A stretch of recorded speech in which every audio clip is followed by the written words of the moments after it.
Aku terbangun oleh suara pintu kamar menutup sendiri. Keras, seperti disengaja. Sebelum aku sempat bangkit, terdengar ketukan pelan, namun berirama. Seakan ada seseorang menunggu di balik kayu itu. Jika kamu ingin tahu apa yang terjadi selanjutnya, jangan lupa subscribe, like, komen, dan share agar kisah ini terus bisa aku lanjutkan. Ketukan itu datang lagi. Kali ini lebih dekat. Seperti tepat di belakang panel pintu. Aku meraih gagangnya. Tapi dinginnya menusuk sampai tulang. Pintu itu terkunci rapat. Dan aku yakin benar bahwa tidak ada orang di luar. Hanya keheningan yang terlalu sempurna. Dalam remang, aku melihat bayangan sesuatu bergerak di celah bawah pintu. Bukan kaki, bukan siluet manusia lebih, seperti kabut gelap yang merayap. Ketukannya berubah menjadi hentakan kecil, seperti tangan tak terlihat mencoba masuk paksa. Aku mencoba menghubungi siapapun, tetapi sinyal hilang seketika. Lampu kamar berkedip 3 kali, lalu mati kembali. Seolah seseorang memainkannya. Ketukan berubah ritme, semakin cepat, semakin panik, seperti sesuatu sedang terburu-buru menemuiku. Kurasakan udara di kamar menjadi berat, seperti ada yang mengintip dari segala sudut. Pintu bergetar halus, bukan karena angin tidak mungkin. Ada angin di ruangan yang tertutup rapat. Ketukannya berubah menjadi goresan, memanjang, mempertegas bahwa ia tidak ingin pergi. Aku menutup kedua telingaku, tetapi suara itu tetap terdengar. Seperti muncul langsung di dalam kepalaku. Goresan di pintu kini membentuk pola aneh. Garis-garis yang tak kukenal membuatku yakin bahwa entitas di luar bukanlah manusia. Tiba-tiba dari bawah pintu, sebuah bayangan membesar, seolah sesuatu berdiri di depan pintu dan menunduk. Ketukan berhenti, digantikan oleh tarikan napas panjang yang terdengar seperti seseorang yang mengendus keberadaanku. Kasurku bergetar pelan, seakan sesuatu merayap di bawah lantainya. Aku memeluk lututku sambil menahan diri untuk tidak menjerit, karena aku tahu poltergeist semakin bertenaga saat merasa ada ketakutan. Tapi malam itu, ketenangan bukanlah pilihan. Aku mengecek waktu di ponsel layarnya kacau dengan garis-garis statis. Ketika lampu menyala kembali, bayangan tinggi di balik pintu terlihat jelas menutupi cahaya dari lorong. Padahal aku tahu aku sedang sendirian di rumah. Tanpa peringatan, pintu berdebum keras, seakan ditabrak dari luar. Engselnya berderit seperti ingin copot. Suara ketukan kembali. Tapi kali ini, tidak satu tangan lebih banyak. Berlapis-lapis, seperti banyak entitas mengetuk, bersama-sama menuntut masuk. Pintu itu kembali bergetar. Namun kali ini, terdengar suara lain seperti bisikan yang saling bersahutan dari balik kayu. Suaranya tidak jelas, namun iramanya seperti sedang memanggil, mengulang namaku dengan nada berbeda. Seolah banyak mulut yang berbicara sekaligus dalam gelap. Aku meraih bantal untuk menahan suara, tapi bisikan itu justru berpindah ke telingaku.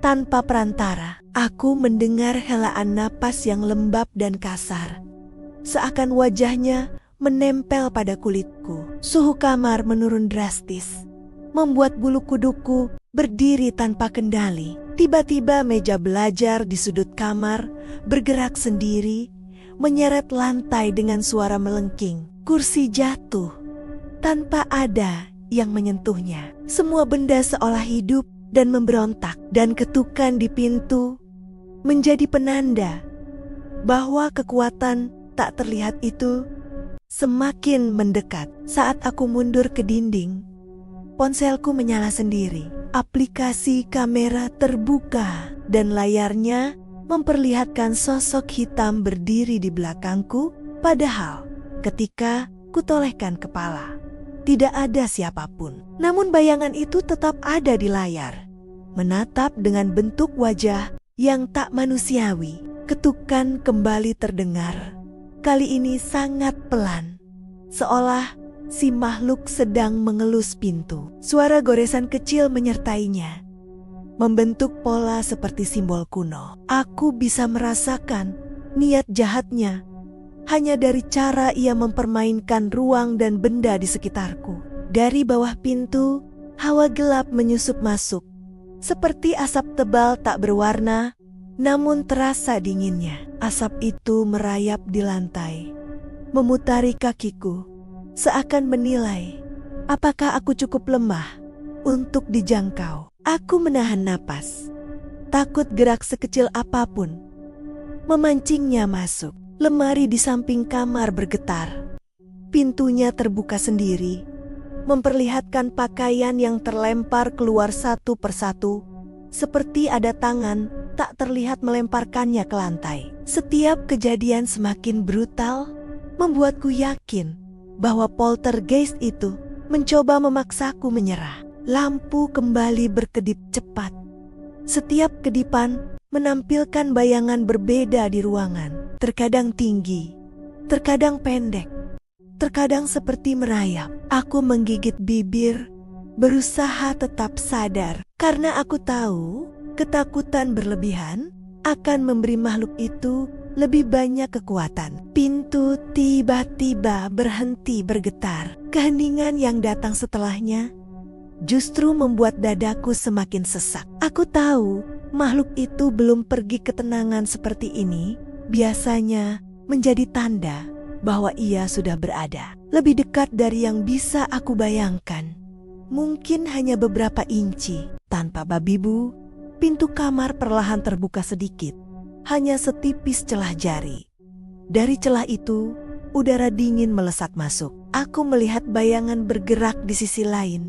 Bukan manusia, bukan bentuk yang bisa dijelaskan. Ketukan berhenti, digantikan suara deritan yang mendekat. Celah pintu yang terbuka perlahan menambah lebar, seperti ada tangan tak terlihat yang mendorongnya dari luar. Aku melihat lantai koridor yang gelap, namun di balik gelap itu ada sesuatu yang bergerak pelan, seolah menunggu saat tepat untuk melangkah masuk dan menampakkan bentuknya. Suara ketukan tiba-tiba berganti menjadi hentakan keras, membuat kusen bergetar hebat, seolah makhluk itu marah karena aku tidak membuka pintu sepenuhnya. Hentakan itu berulang, tiap kali semakin kuat, seperti ada amarah tak terkatakan yang berusaha menerobos masuk ke ruang hidupku. Aku menempelkan punggung ke dinding dan mencoba mengatur napas.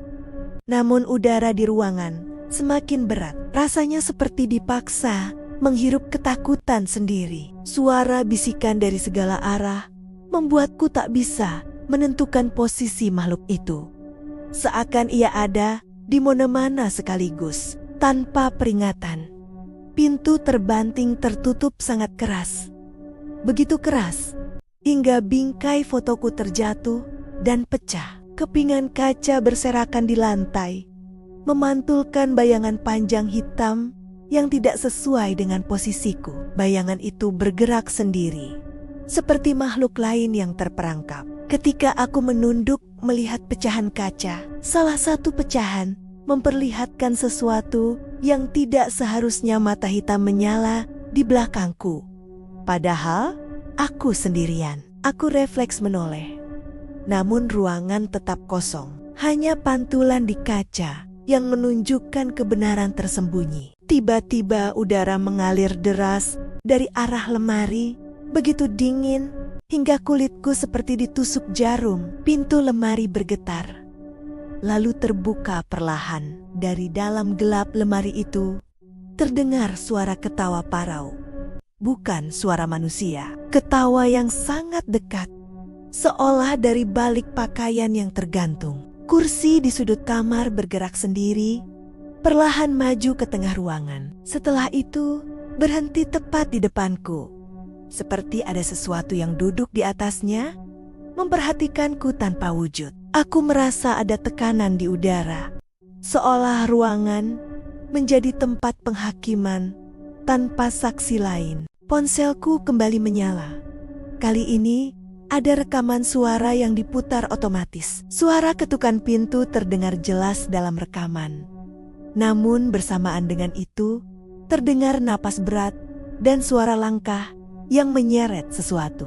Rekaman itu tak pernah kubuat, namun ada di dalam galeri. Lampu gantung tiba-tiba berputar sendiri, semakin lama semakin cepat, hingga bayangan benda-benda memanjang ke segala arah, seperti tangan yang hendak meraihku. Tekanan di kepala membuatku pusing, seolah ruangan sedang dipelintir oleh kekuatan yang tidak ingin aku keluar hidup-hidup. Di tengah kekacauan itu, suara ketukan kembali terdengar.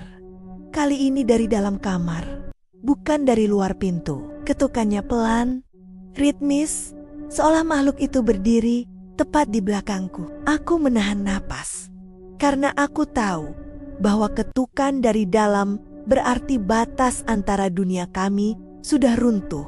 Ketukan dari dalam kamar berubah menjadi gesekan panjang, seperti kuku yang menyeret lantai kayu. Suara itu bergerak memutari ruangan perlahan, memberi tanda bahwa makhluk itu tak lagi terikat pada pintu. Ia sedang menelusuri batas keberanianku, menunggu momen ketika aku benar-benar runtuh. Bau hangus memenuhi kamar, seperti kabel terbakar.